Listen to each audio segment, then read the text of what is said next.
This is Questions of Life. Donald and I are discussing the last 6 of the 10 Commandments. Enjoy our conversation. We're not going to do the rest in one go, are we? No. Never mind. No. So we go from honouring your mother and your father to not committing murder, which I always think is quite funny. It comes Yeah, they're hand in hand. after that. Now, in some ways, murder is quite straightforward. It's quite easy for us to get. But I'm going to ask you 2 questions about murder. I might ask you some more. We'll just see how we go on. First question is there any occasion where it is okay to kill somebody else? So I would try and answer it this way, that as I understand the Bible, and Christians will take different points of view on this, you sort of range from pacifists to elsewhere. My understanding of the Bible is that an individual can never take life, but that a state can take life to protect the members of that state. In other words, there's a lawful and judicial process. I'm not talking about the death penalty, but I'm talking about soldiers who are there to protect. So I don't think God ever gives an individual the power to take somebody's life. But he does give the state, the individual, the power to institute an army who are there to protect that may take life under orders. So that's the way I would understand it. So what about, let's imagine someone runs in here to attack me. I get the drumsticks. To defend myself, I end up poking them through their eyes and killing them. Sorry, everybody at home. So it's self-defense. Is that okay? I think it has to be then go to a court of law. And if a court of law says that it's self-defense, yes, it may be that in the force required to defend yourself happens to kill the person. We may stray into other areas. If I happen to be carrying a gun, I don't think that's self-defense. Oh, can we talk about Trump? How exciting. I don't think Yeah. that escalating violence Yeah. is self-defense. So if I'm carrying a gun, someone attacks me, and I use my gun to defend myself, what are you saying? You're saying I shouldn't do that. I'm saying that I don't think society is safer by everybody carrying guns. Absolutely. That I'm more likely to be shot if everybody else is carrying a gun. It goes back to this thing about selfishness. If I want the whole world to be my world, then yes, I'm going to carry a gun. The problem is that if I'm going to carry a gun, everybody else is going to carry a gun. Everybody else is going to carry a gun, the world is far less safe. Yes. But fundamentally, self-defense is not firing a bullet. That's an attack. And I don't think I don't think you should take life. I don't think we should take life as individuals. But you think it's okay if you're part of the army? I don't think it's easy, but I think that there have been what we call a just war, so where force is already being used by a nation that is unjust, genocide, Holocaust, those kind of things, in order to save more lives. Some lives have to be taken of those who've already put themselves in the firing line. I don't think it's what God wants, but I think it's part of the sinfulness of mankind that... I don't think it's how God created us. That No. was not his desire. Because No. you talk to anyone that's killed somebody else, whether that's the army or whatever, it has an effect. That Yes. stays with them for the Yes. rest of their life. It's Yes. not an easy burden they carry. Yeah. I think it's a real sacrifice to serve your country and to be in that situation where you are asked to shoot somebody else. It's against human instincts unless you're being fired upon, but it's not natural. It's not what we were created to do. I think that's huge if you've been in that situation. I think God can help and God can heal and God can work, but I do think it's huge. I think fundamentally a lot of the confusion is the difference between a soldier and a civilian. And I think the Bible, there's different instruction for those different circumstances. Yep. So when we look at the 10 Commandments, something like do not commit murder makes sense to us. Yeah. It's a no-brainer in many ways. Okay. Fantastic. Right, now we come on to you shall not commit adultery. Now, this one's really, really interesting because of what Jesus says in Matthew 5:27. So talk to us about what is adultery. Essentially, adultery is to have a sexual activity, encounter with someone who we are not committed to in marriage. Mm-hmm. So some people think you can only commit adultery if you're married, but I don't think that's what the Bible talks about. It's about engaging sexually with someone who we're not married to. So you talk about engaging sexually. Jesus takes it a stage further and kind of muddies the waters in many ways. And you're like, what the heck? So in Matthew 5:27, he says, you've heard that it was said you should not commit adultery. But I tell you that anyone who looks at a woman lustfully has already committed adultery with her in his heart. Now then, so he's saying that it's just as bad to look and think, than it is. Explain that to us. And he also says the same with murder. Absolutely. He says if you're angry with somebody, you're committing murder. The reason is, and I think we've talked about this before, but the reason is that all actions begin as thoughts. And that if we want to change our actions, we have to start with our thought life. So what we think is... what we think about changes our attitudes. What becomes our attitudes, our general feeling, will slip into our actions. What becomes our actions becomes our habit. In other words, what Jesus is saying is that if you want to not commit adultery physically, you can't say, I'm going to do it all in the mind and then just stop at the action. Because once your mind is thinking about those things, particularly in the sexual area and in anger, because both of those, it's about self-control. And it's a bit like once you've got the thing really revved up and wound up, it's really hard to say, okay, I'll switch off now and I'll stop. Yeah. So the more you think about, let's go back to the anger one, the more you think about how you hate someone, the far more likely you are to just in the tone of voice, just in what you say to them, just quickly off the spur of the moment, you are to say something hurtful. If you think anger, you will sooner or later display it. The same happens sexually. If you are thinking about a person or you're thinking about people other than the person you're committed to, it becomes easier the more you fantasize about it. It becomes easier to slip into the actual action. Now, being tempted isn't a problem. No. You look at Jesus. Jesus was tempted by the devil in the desert 3 times. So the difference between temptation and giving into it and it being a sin is about 5 seconds, probably not even that long. So quite often the devil will tempt us by a thought, an image, something coming into our minds. It's not at our instigation. It just appears there. And we've got about a second to work out what we're going to do with it. If we say, no, I'm not going there, and distract ourselves and think about something else, we have not done anything wrong. We should not feel guilty, dirty, or what have you. The problem comes when it's there, you kind of dwell on it and you think about it. And the problem also comes when it's us that puts it there, when we're the ones that deliberately stir up that image, whether that is anger, that person, oh, I hate them, or, oh yeah, no, I'm interested in that person. And you go through in your mind all of those things. The mind is incredibly powerful. And I suppose the first way to guard against temptation is to be aware of what's going on and to try and deal with it as quickly as possible. Absolutely, absolutely. Not always that easy. No. I mean, it's easy for us to say, oh yeah, 3 seconds, bang, go and think about something else, particularly in these 2 areas of sexual temptation and anger. I think they fuel us quite a lot. And we need to go back and say, well, what's wrong with adultery? And the point is that all of us as human beings have been created to feel safe and secure.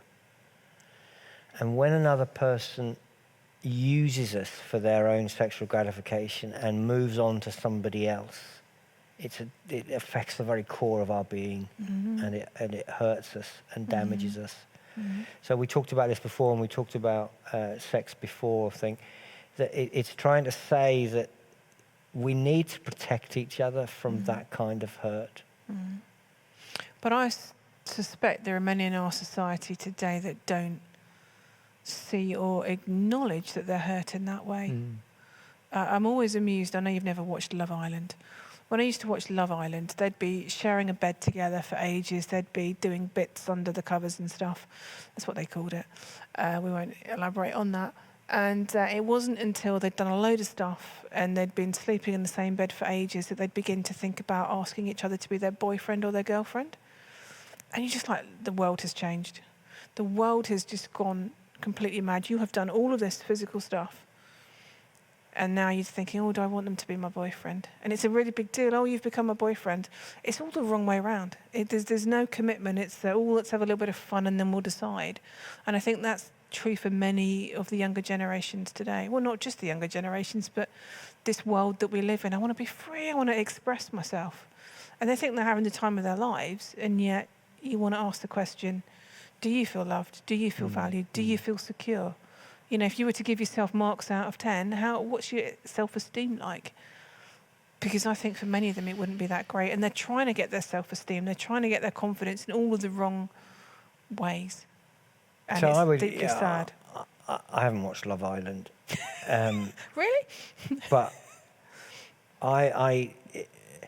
my feeling, and this goes back to when I was a youth worker and did a lot of stuff around these kind of areas, is that we are exploited sexually by, I was going to say, dirty old men in raincoats.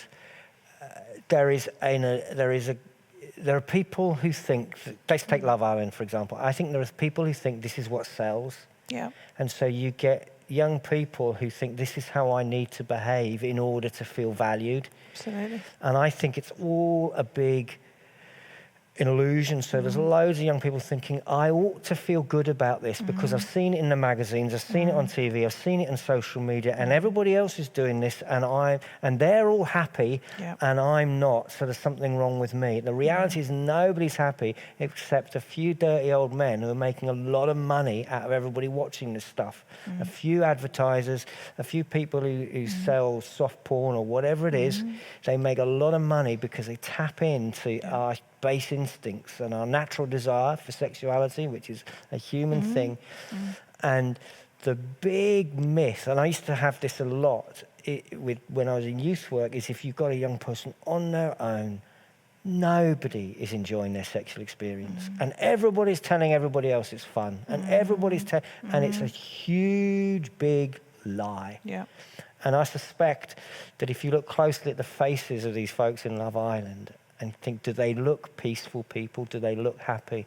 I don't think they are. I think they're exploited. They're exploited because advertisers think we want to watch them doing it. And they think I will be accepted if I go along with this. I think if you ask most of them that have been in there, they say it's damaged their mental health. It's damaged their self-esteem. Yeah. It's not been good. Some of them have made money out of it, but they've been trolled and slated and battered as a result. Very few of them have stayed together. Yeah. But that's what people think. I need to be like such and such on Love Island. Yeah. If I'm going to be an influencer, I need to do this, this and this. And it's sad. Yeah. It's really sad. And you've got loads of people thinking, if I can have these sexual experiences and tell my friends about them, I am a happier person. And everybody's playing a game and nobody's happier except the people making money out of it. And it's still quite sexist. It's dirty old men. On Love Island, they quite often have this thing where you have to guess how many sexual partners the other one's had. And so for some of the guys, it's over 100. They've lost count, and they're in their early 20s. Just like, oh, my life. And so some of the women, if they were to say a number over 20, the reaction on social media, oh, look at her being with all those people. The guys can do what they want. 100, well done, mate, that's great.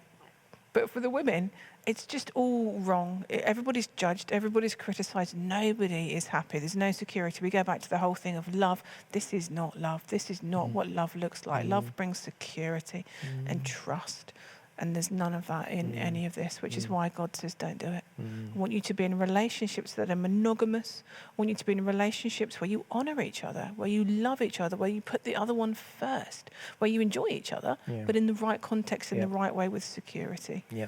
God's not being a killjoy. God created sex. You know, he's not the one that's trying to, you know, say you can't have sex. He's just saying that there are certain ways that actually you'll be the most fulfilled and the least hurt. And there's no guarantees you won't be hurt because we're human beings and we hurt each other. But it gives you more of a chance if you are in a monogamous, committed relationship. Okay, we've got 5 minutes left.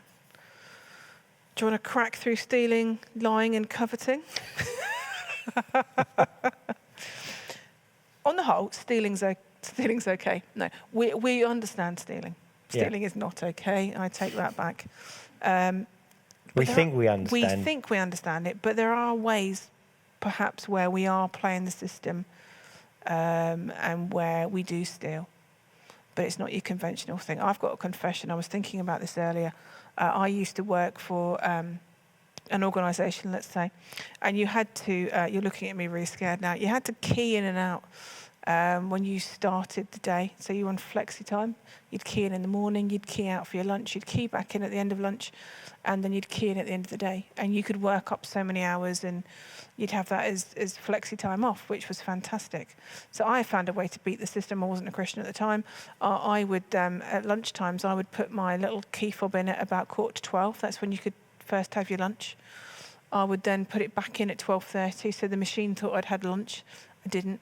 I would then go off on a 2 or 3 hour lunch break, come back, and I used to cheat the system and get time off, and I'm very sorry, Jesus and everybody that I worked with. At the time, I didn't think it was stealing. I just thought it was a way around the system. I wasn't a thief. I didn't break into people's houses. But I think that's probably quite an extreme version, but there are little things that we do where we are cheating the system, where we are stealing. Paper from work. Yep. I don't nick paper from work. Copyright, things illegal we watch online that we know, football matches or music that we know. Fundamentally, stealing is taking something from somebody else. And one of the big things, again, we stray into politics, but whenever we find different ways to not pay tax, you are stealing from me, who having to pay for your hospital and your education and your police force because you can't be bothered to pay for it. And we're happy to pay for those things. It's part of our giving, but everybody should also pay for those things. Yes. So you can, when people think you're stealing from the government, isn't stealing, but you're stealing from me, who's paying in your place. Absolutely. Because you stole them. Absolutely. So maybe have a little look at our lives and to just honestly think, is everything that I do above board? Okay. Lying. So most of us would say, yeah, it's not right to tell a big fat outright lie, but a little white lie, is that okay? Just a little one, maybe makes the situation better, makes someone else feel better about themselves. Is that all right? Like, your hair looks really good, Donald, you know. Joke. There's nothing wrong with your hair. I think it just always comes back, and I think you want to have a reputation that people believe what you say. Absolutely. My and yes people is yes. trust you. Yes. And that's what you're striving for in life, because it's a much easier life when you only have to say something once, because people know that you're truthful. You have it's integrity. really hard if people think, is he exaggerating? Is he making that up? Is that really true? So at the end of the day, you don't help yourself by all the little things. Is it okay to not tell the truth and remain silent? So if someone asks you something directly and you don't actually answer that. Well, there are times when you have to do that. Yes, and that's okay. Well, it has to be, because otherwise you would be betraying the confidence of somebody else, which is in effect lying to them when you said you were trustworthy with that information. Yeah. And that's a really complicated situation that I have a lot of the time and find it very difficult to navigate as to how you communicate to people that sometimes it's even that you can't even communicate that you know something, because even the very fact that you know is confidential. So it is hard. You're very good at that. Somebody says to you, have you heard about? And you'll say, or you'll dodge it. If you have heard about it, has someone told you? If someone comes up to you and says, has someone told you about me? You'll never say yes. Yeah, so it's an often do you know about Cath? And I'll say, what is it about Cath that you think I might know? And they'll say, how long have you got? Okay, finally, we're coming into line with this. Coveting. You must not covet your neighbour's... There's a whole list, isn't there? There is. You should not covet your neighbour's house. You should not covet your neighbour's wife or his male or female servant or his ox or donkeys or anything that belongs to your neighbour. There's some versions of the Bible that say ass instead of ox or donkey, and I always quite like that. You shouldn't covet your neighbour's ass. What is coveting? Sorry, I'm just going to get sacked tonight. What is coveting? Sorry. It's wanting what they have. Yep. And it's like we talked about anger and adultery, that the thought process is the key thing. We did a whole questions of life around envy, so I would refer you to go back and look at that. But essentially, if you think about having what somebody else has, Yep. it will lead to one of two things. It could well lead to you trying to manipulate it so that you get it. More commonly, it will lead to you resenting them. And so it breaks down a relationship. So it has a double negative effect. And thirdly, it tends to make you more unhappy. I was going to say it makes you dissatisfied with your own life. I think we need to get over this idea that the grass is always greener. Yeah. You look at someone else and you think, oh, they've got it all. You don't know what's going on behind closed doors. You don't know what's going on in their minds, in their relationships. To everybody else that look like the perfect, normal person, you don't know that. It's about counting the blessings of what we have. What is good in my life? What can I give thanks for? This whole, you talk a lot about gratitude now. You've really learnt in that area. I think that's the positive that we take from this. It's not, I want what they've got, but what have I got that's good? Spinning it around and making it positive. Yeah. Anything finally you want to add to the Ten Commandments? Well, just to go back to that first question, I want to live the best life I can. I think that God is more likely to be able to help me to do that than if I ignore him. Absolutely. He's not out to ruin my life. He's out to help me. And if we have messed up in some of these areas, none of us are perfect. We all mess up. We're not perfect. God's a loving God. Absolutely. Wants to restore, wants to cleanse, wants to guide, wants to rebuild. Absolutely. Brilliant. Thank you all for joining with us this evening. Hopefully we'll see you again soon. But thank you ever so much and goodbye. Cheerio.